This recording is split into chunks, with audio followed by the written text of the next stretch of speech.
Magandang buhay once again. So, kasama natin si Ron's Farm Official. Saan tayo? Ano ang ganap, Ron? Dito tayo sa Andagaw, Kalibo, Aklan. At nag-interview tayo doon sa isang talipapa na matagal na dito. So, ano natin?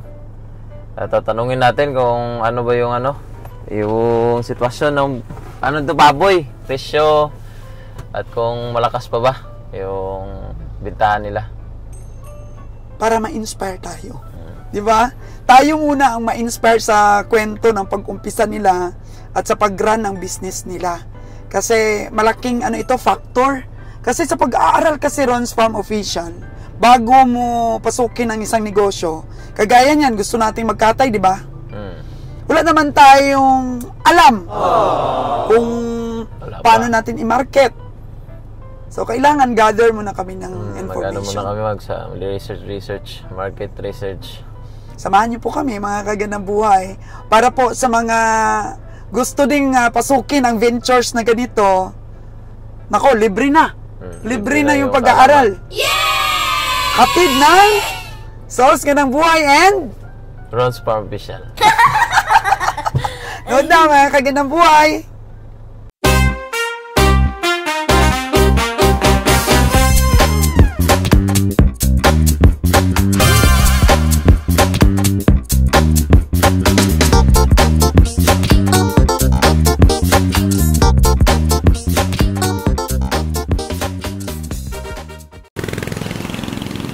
Mga kagandang buhay, at dito po tayo sa Alixa and Aliyah Meat Shop, located at Andagaw Sentro, Kalibo, Aklan. So, yung meat shop po nila, nakita natin, may mga display po silang baboy at gusto po nating ma-inspire sa kwento po ng kanilang meat shop. Kaya halina po kayo at magchika-chika po tayo sa kanila para at least mga kagandang buhay, makita talaga natin kung paano nila i-run yung business nila, paano nila i-market, paano sila maghanap ng source po ng kanilang kinakatay araw-araw, at kung paano mga kagandang buhay na sustain nila, na meron silang stock, despite po minsan mga kagandang buhay, ang hirap talaga maghanap ng source. Kaya, halika kayo, sabay po tayong makipagkwentuhan sa kanila para po magkaroon po tayo ng idea at mas lumakas pa na ma-inspire po tayo para sa ganitong negosyo. Kita natin mga kagandang buhay, meron silang manok. Yan, so ibig sabihin, nagre-retail po sila ng manok. Ayan po yung kanilang mga kasudlan, lamang loob. At baboy po nila napakalinis mga kagandang buhay. Grabe sila maglinis ng paa, grabe talaga, malinis. Tapos may electric fan, walang langaw. Sige, interview natin si Sir, mga kagandang buhay. Tungkol dito sa kanyang maliit at gaano ba kalawak ang kanyang market dito sa katay niya araw-araw, mga kagandang buhay. Kausap na po natin siya ngayon, mga kagandang buhay, at nagpapasalamat po tayo na nagpaunlak po si Sir na magpa-interview sa atin. Sir, pwede kang malaman yung anong pangalan mo? Alex Relator. So, ang pangalan ni Sir ay si Alex Relator. Sir, ilang taon ka nang nagkakatay? Tagal na, mga 5 years na. 5 years? So, paano ka nag-umpisa? Bakit mo naisipan na ganito yung inegosyo mo? Sa dati, kasi kung medyo nagbarato yung baboy. Nag-80 rin yung baboy. Doon ako Kilo? Nakumpisa. During pandemic. Pandemic time. 80 na lang yung kilo ng baboy. 80, may 20. Wala kang experience dati? Wala. Wala, basta ginusto mo lang. Gusto lang. Tapos dito ka talaga nagkatay. Tapos ilang piraso yung una mong kinatay? Isa lang. Isa lang. Dahil yung mga kauna-unahan natin na experience sa negosyo, di natin makakalimutan kung magkano yung tinubo natin, di ba? Di. Magkano yung tinubo mo sa unang katay mo? Tumubo ako noon mga 1.5. Sa isa? Oo, 70 to 80 yung bili mo. Magkano naman yung dispose mo dati? Mura lang noon dati, matsa 150 yata. Oh, yun. Yun Ganyan. ang benta mo. Tapos, kinabukasan ulit. Kinabukasan ulit, 2, naging 3, 4, 5. Tapos, for 5 years, ilan na ngayon araw-araw kinakatay mo? Ngayon medyo matumal. Oo. 2, Dalawa. 3, ganyan. Pero nung kasagsagan na malakas, ilang baboy yung kaya mo dati ipaubos sa pinakamalakas? Pinakamalakas dati, kumakatay kami dito 10. 10. So, yung 10 na yon, nagsusupply ka sa Boracay? Hindi lang, dito lang sa Kwan. Sa mga litsunan. Sa mga litsunan. So, special cut. So, yung mga anong cut yung binibigay mo? Mga limpo. Limpo, 1 kilo. Tig 1 kilo yung cut. Oo. Okay, so nauubos ka agad yan. Ubus yan, kulang pa. Kulang pa. Mga paa na unahan na yan, sa latte. Ganyan. Tapos ano pa yung mga cut na naiiwan lagi sa'yo? Yung nahuli lang iwan dito, yung mga pigi. Pigi lang talaga. So, ibig sabihin, hindi masyadong mabili yung pigi sa mga special cut? Hindi. Sa may mga okasyon lang, Ano yung special cut na lagi nauubos? limpo, Lempo, and then ribs. ribs, Tapos, pork chop, pork chop. kasim na yun, ubos na yan. So, paano ka naman po magpresyo? Parehas lang? Hindi, iba. Iba yung presyo ng limpo. Yun ang pinakamahal na part. Oh, Magkano ngayon? sa ngayon, 350. Pero yung pinakamurang part, ano, buto-buto. Buto-buto lang. Binta namin ng 120, yung parang gawas.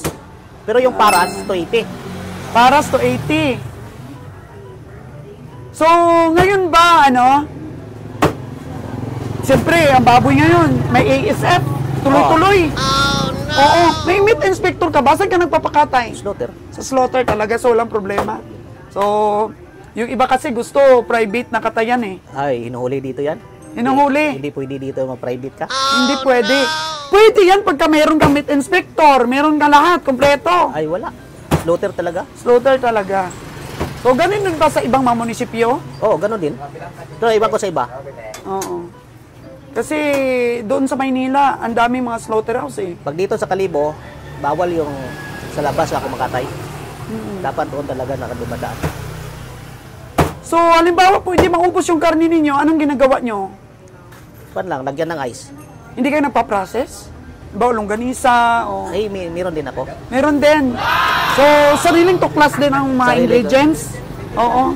May nagturo sa'yo? Wala. Ako lang. Binigay lang sa akin. May nagmagandang loob na bigyan ka ng ingredients? Oo. Kung sakasakali ba, bigyan mo rin ako ng ingredients? Pwede.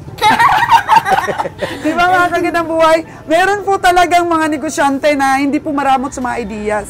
So sa mga nanonood sa atin, mga OFW yung nagre-request talaga. Kasi sila yung may mga puhunan, di ba? Gusto daw nila yung mga kamag-anak nila, panegosyohin nila ng ganito.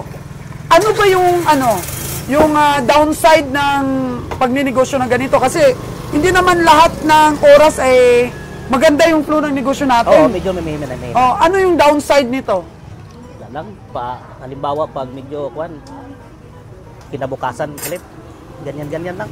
So yung downside, minsan nalulugi rin. Lugi. Hindi naman lugi. Hindi lang maubos. Di lang maubos. Pero kinabukasan, meron din bukas na maganda yung panbintahan. So pag hindi maubos, kailangan may alternative at isa nga doon yung paggawa ng longganisa. Longganisa. O hindi naman ibig sabihin na mabaho yung ginagawang karne sa longganisa. Wala. Fresh pa rin yun. Kasi kaso lang yung mga tao minsan, ayaw nila ng mga frost, no? Gusto nila yung mga ganitong fresh talaga. Yung sa akin Mga na bagong tinitimpla katay. ko na longganisa, puro katay talaga yan. So saan minamarket ang yung mga longganisa? Boracay din? Dito lang, may Rojas. Very good. Pakita Ano pangalan? Ma'am, meron ka bang sample dyan? Kasi ako, malakas ako magpaubos ng longganisa sa sa Boracay. Maganda sa Nakakapaubos ako ng 1,500 packs sa isang linggo. Ano yung kinukuha mo na longganisa? Nabara. Nabara. O tingnan ko yung sa'yo, baka... Maganda yun sa akin. Ako, hindi ka maramot eh. Kaya di rin kita pagmamaramutan ng orders. Pwede yan. Di ba? Ano pa yung iba? Tosino? Ay, hindi ako gumagawa ng tosino. Longganisa lang? Longganisa lang. Slice. Ngayon, may nanonood sa atin. Ano ba yung pampalakas loob dun sa mga gusto ring subukan ito? Ano ba yung mga diskarte na pwede mong ma-share? Yan lang. Tiwala lang gid. Doon lang gid daropan. Basta huwag ka gasugal. Hindi ka malugi. Wow! Ang galing mga kagandang buhay. So, kaakibat pala ng pagkalugi, yung pagsusugal. Pagsusugal. Oo. Yan yun. Kaya may tip na kayo kay sir, ha? Bawal ang sugal. So, ito po yung longganisa nila. Ito yung slice. Sige, bibili ako para para matikman ko ba yung lasa. Mukhang maliit-liit ito sa yung bilog niya. Mukhang maliit-liit sa nabara. Medyo malaki-laki yung nabara eh. Ay, maraming expander yan. Yan, wala. Puro baboy yan. Puro baboy? Oh, walang alo Pero yan. magkano yung presyo ngayon dito? 120. 120? So retail price na yun. Oo. Pero kung pagparamihan, bigay Mukhang sa'yo. mura yung bigay sa amin ni Nabara. Pero tingnan ko kung lasa ba, lasa. Yung lasa lang. So ito bibilin ko to. Pero pag halimbawa man paramihan, mas mura. Mas mura. Magkano yung presyo pwede mo may bigay sa akin pag maramihan? 90, pwede na yan. 90 pesos. Ito, Manager Darren. Pag-usapan natin to dahil babalik ako dito pag nagustuhan ko yung lasa. So, tikman ko muna ito, sir. Oo. May cellphone number naman. Pasikatin natin to sa Boracay para dumating ang oras, magkaroon ka ng packaging na parang Nabara style. Di ba? Yung packaging na may Kasi importante din yun sa pag-market ng product natin. Yung magandang packaging. So kung gusto natin na ma-improve at saka makilala yung product natin, doon tayo mag-uumpisa sa lasa talaga. Sa lasa. Pagkatapos pag tinangkilik, i-enhance natin yung packaging. Yun ang kalimitan na nakikita ko, madam. Sa So, may future ito. May future. Pag-usapan namin. Yung puhunan dyan, pundo. Pag ganyan nga, halimbawa, pa isa-isa, pundo yung puhunan. Pero extension ito eh. Oo. Extension income ito ng iyong press katay. So, isa ito sa mga alternatibo para hindi malugi. Hindi ka malugi. Hindi ka malugi kasi may food processing ka. At least pundo yung nandun naka-stack. Tubo mo na to, yung mga natira. Oo. Di ba? So, ayun po mga kagandang buhay. Tutok mo ron, may bumili. Yan o. Sige, tutok mo doon yung paghiwa nila ng karne. Yan. So, ngayong araw, ilan yung katay mo? Dalawa? So, yan na lang natira. Oo. Mamaya, ubos na yan eh, kasi may mga order pa. Ang mga order ka. Alam mo, hindi mo lang kami nakilala, pero pag may mga occasion kami, dito kami kumukuha sa'yo. Minsan 20 kilos. Pag may mga occasion kami, minsan 30 kilos kinukuha namin siya, pinapabili ko dito. So, yan ang mga tsamba, no? Tsamba-tsamba yan. Halimbawa, So, ngayon, magkano? Magkano na ngayon yung piki? 320. 320. Wala sa'yo. May bawas pa yan. May bawas pa yun pag maramihan. Ayos. Eh, pag mahal yung tinda mo, walang pumupunta sa'yo. Kasi papa, Oo. kailangan pasuki-suki ito. Suki-suki. Saka Yung tungkol naman sa sa source ngayon, saan ang mas murang baboy? mas mura dito ngayon kasi may mga tama, may SF. Biglang bumaba ang presyo. Biglang bumaba yung presyo. Totoo ba talaga yun? Ang daming nasalanta na naman ngayon ng Oo. ASF. May ngayon na 180 to 190 ganyan. Bumaba na talaga. Magkano yung pinaka-peak na mataas na presyo dito sa ating lugar sa Aklan? Dati, yung tumaas dito nag 245. Biyahe pa yon. Galing Mindoro. Sa Mindoro kayo kumukuha dati. Ngayon, di na. Di na kami. Mindoro din. Paano ba nagde-deliver dito yung Mindoro? Acceptant lang doon sa Mindoro at saka dito sa Aklan. May So, paano kayo nagkaroon ng sa kanila, contact? May ahinte? meron ako na kinukuhaan sa Sunyo Stockyard. Dito lang rin sa... Dito lang rin. So, araw-araw sila nagbibili ng baboy dun sa Mindoro. Oo. Saan mas mura? Mindoro o dito sa atin? Ay, yung baboy dito konti lang. Mindoro, Hindi kaya? Hindi kaya dito dito lang ang baboy. Kaya yan, mga kagandang buhay, dito sa probinsya ng Aklan, hindi kaya yung consumption. Malakas ang consumption dito Oo. kaysa sa inalagaan natin. So, Mindoro ang Mindoro, tumutulong para makasupply ng sapat oo. dito po sa probinsya ng Aklan. So, sir, thank you so much sa pagpa-unlock, sir, ha? Sige, thank you. Salamat kasi itong mga vlogs natin to inspire others, na hindi lang na magkatay sila, kundi mag-alaga sila. Senyor, yar, bawros nyor. Mga pa-order niya, mga kagandang buhay. Sa pag-uusap po namin ni sir, mga kagandang buhay, is nagbibenta rin pala siya ng karne dito ng baka Magkano sir yung ano mo? Yung, Pakyaw doon sa palengke? oo. Ay, ito. Ano? Pwede natin siyang supplyan ng baka. Pakatay ni sir sa slaughter. Ano? May mga baka din pala siya pero hindi lang mo lang dinidisplay, no sir? Hindi na, kasi malamig na eh. Hindi na pwede ilabas yan. Yan, naka-freeze na. Ayos na yan. Oh. So usually anong in-order mo? Buong baka? Minsan, O buong baka na lang para isahan na lang presyo? oo. Oo. Ay bawa, sabihin mo sa akin, bigyan mo ako ng baka na medium size lang. So dito natin pakatay slaughterhouse. No, tapos kiluin na lang pa rin sa Maynila ba? Ganun ginagawa namin. Order na po pala ito. Ayan. So sa order ba sir, ano, may kaibahan ba sa retail price mo? Oo, iba. Magkano yung discount per kilo? 10 piso. 10 piso po, mga kagandang buhay. Siyempre, malugi din pag malaki ang discount, ano? Oh, no! Ayan, may longganisa na tayo, mga kagandang buhay. And then, ganito lang po yung pag-market natin sa ating mga plano din sa negosyo. So, si sir, isang prospect po para mabigyan natin baka. Dahil baka naman po, namimili tayo ng baka, di ba, sir? Tapos, pag rumaming baboy namin, pwede rin namin sa yung ibenta. Kuha si sir sa atin. So, walang problema na po ang market natin. So, ganito po, mag-upisa ng business, mga kagandang buhay. Chika-chika po sa kapwa natin negosyante dahil nabubuhay po ang ating negosyo sa mga kapwa din natin negosyante. Di ba, Ron Spam Official? Thank you so much, sir, sa pagpaunlak sa ating interview. At sana magkaroon tayo ng business together. Yung longganisa mo at saka yung karni kong baka. Madam, thank you so much, ha. Salamat, salamat. At sana po pagpalain pa ng maraming milyones ang iyong hanap buhay na to. Thank you. Sana po mga kagandang buhay, na-inspire po kayo dito po sa munting negosyo ni sir. Pero munti lang po ito. Pero ang lawak po ng market, mga kagandang buhay, ay depende rin po sa suki at depende po sa sipag na ialok natin at pag-alaga po sa mga suki natin. Yun po, maliit na pwesto pero hindi mo po ma-detect or hindi mo po masasabi yung lawak po ng market po ni sir o lahat po ng mga ganitong negosyo. Thank you so much! Thank you so much, Ron Spon Official, sa pagsama sa akin dito at pagiging cameraman ngayong araw. Ano ba ang nakuha mong highlights doon sa mga interview ko kanina kay boss? Highlights talaga yung pabago-bagong presyo, no? At tapos, siyempre, yung highlights natin ngayon, yung tumamang sakit dito. ASF. Grabe pala yung epekto sa presyo. Makin mo, from 245, ngayon 180, 190 na lang. Ilan yun yung highlights.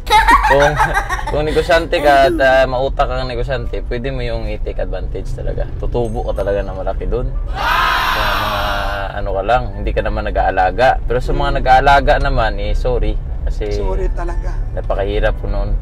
So, hindi basta-basta yung livestock business? Hindi talaga. Kung farmers ka? Kasi buhay kasi nalagaan. Pero sa akin, mamatayan ako. Nangihinayang ka na. Parang masakit na sa'yo. Ano na lang kaya yung sa mga 20 heads, 30 heads, 50 heads. Yung minsan niya, 100 heads. Patining, ubos. Grabe, may iyak ka siguro ng dugo. Ay, iyak ko talaga. Baka di ka na makabangon ng So, ang highlights dito is dapat kung gusto mong pasukin yung pagiging farmer, ay risk taker ka talaga. handa ka talaga sa risk. Hindi ka lang purong yung tinitingnan mo lang is kita ka ng kita. Kailangan mo rin mag-invest kung magkataon na malugi ka. Dapat meron ka ring pondo. Meron namang mga negosyante na double ba? Nag-aalaga, farmers din sila, tapos Nagbebenta. Advantage talaga yun kasi siyempre kapag mahal, kapag binibenta mo rin yung alaga mo, doble yung kita mo. Kung magtigmura naman, kahit sobrang mura, hindi ka malugi. Doon ka lang sa break-even ka lang. Diba? Kasi ikaw mismo yung nag-aalaga eh. nag-aalaga. Wala nang patong yun. kumikita ka sa pag-alaga mo, mas lalo kang kikita sa pag-dispose mo. Oo, ganyan dapat. Oo. Kaya perfect combination. Perfect combination. Pero yung iba, ayaw nila ng wrist. Gusto nila, Yun lang nga, sila, meat shop. Sabi kasi ng iba, mahirap talaga mag-alaga. Mahirap talaga, sobrang hirap. Hindi lang mahirap, napakahirap talaga. Kasi hindi natin makontrol itong ano na to, itong ASF. Nawala na to eh. Pero sabi ko nga dati, Second wave hindi, ito. sabi ko nga dati, hindi talaga yung nawala. Parang nag-mellow out lang. Mayroon talagang baboy pa rin na may ESF. At babalik talaga yan. Nakakatakot ba yung pag-invest natin ngayon? Ay, ating ugaliin talaga yung maganda talagang biosafety ng ating farm. Dapat hindi talaga kahit sino yung makakapasok. Lahat ng papasok at lalabas, magdi-disinfect. Lahat ng lalabas at papasok rin ng mga gagamitan sa farm, i-disinfect. Doon niya sa ibang farm, kahit sako na ng feeds, dinidisinfect pa rin bago pumasok sa farm. Dapat ganyan kaingat. Kasi konting pawis lang na pumasok dyan sa ano natin, sa farm natin, pwede na yung ubusin lahat ng mga alaga natin. Pwede rin maging carrier talaga kung kakain ka ng karne. Oo, yung tao dapat mismo. Hindi kakain ng advisable. karne ng baboy. Advisable talaga yung mga nag-aalaga, yung mga caretaker, kahit yung mga owners, hindi talaga kain ng karne. Kasi ng baboy. Oo, ng baboy. Kasi ano tayo eh, pwede tayong maging carrier. Yung tao. Eh, sa mga sweats natin, laway natin, yan. Pwede yan kumapit dyan. At dyan yan dadami. So yan, kailangan risk taker. Yun risk talagang taker lagi kong talaga. nilalagay sa utak ko. Pagka nagbabuyan tayo, kailangan risk taker tayo. Risk taker. Manalo matalo, tuloy pa rin. So palagay ko malaki may ampag natin dahil madalahi ang ating alagaan tapos bebenta natin para maging inahin din ng iba para makapag-umpisa ulit sa magandang lahi. Maganda yung adikain. Ang daming natuwa. Yung sinabi kong mag-alaga tayo ng mga magagandang lahi na for breeding. Sabi nila, ang daming nagpa-booking agad. Wala pa nga tayong baboy. Nag-uumpisa pa lang yung ating pagpapagawa. Kasi pero nga, excited sila. Dito nga sa Aklan, kulang talaga yung baboy. Yun, sabi ni Sir kanina. Grabe kasi dito yung Demand. consumption. Burakay ka agad. Yung demand ng baboy. Lahat halos dito pumapasok. Ng Negros, Mindoro, parts of Luzon. Lahat dito pumapasok na. Sana mas dumami pa yung ma-inspire dito sa mga vlogs natin. Kasi na-amaze ako kanina nung pumunta ako sa public market. Kabiyahe, gagandang buhay! Maraming nag-cheer, ang dami palang nanonood sa atin. Mga fans ka pala. Marami palang na-inspire tayo doon, Ron's Farm Official. Kaya, punta po tayo dito sa isang store din na na-inspire din sa atin, mga kagandang buhay. Hindi lang po tayo na-inspire. May tindahan inspiration pa po na punta tayo. Pero close siya. Close. Diretso na lang tayo doon. Diretso na lang tayo. So, hindi natin ma-interview ngayon ang nanay ng ating editor, ang asawa po ni Ron's Farm Official, dahil sabi niya, isa itong tindahan na to sa na convince natin sa ating mga vlogs. So, ayan po mga kagandang buhay, ang journey natin. Sana po may ma-inspire din kaya sa ating interview kay boss? Kung may ma-inspire, very good. Kasi hindi naman kasi tayo forever na na may kita. Halimbawa yung mga nag-opisina, mainam talaga mag-invest sa mga bagay na yan, katulad ng mga ganyan. Yun o, si mama, si mother dear. Mare! Hello! Nanay ng ating editor po, mga kagandang buhay. Nagchika-chika din, hindi pa nakabukas ng store. So, ayan po, mga kagandang buhay, ang saya po natin pag may nai-inspire po tayo. Ito, yung si Kambal. Kaso lang, parang wala na. Ang dami din palang nagmi-meat shop, no?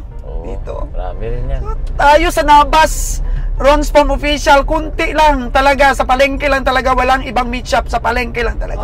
So, hopefully po mga kagandang buhay, maging success po itong study namin ni Ron's Farm Official. At hopefully, sooner, mga kagandang buhay, makapag-produce po tayo ng atin din pong sariling meat shop. Bye!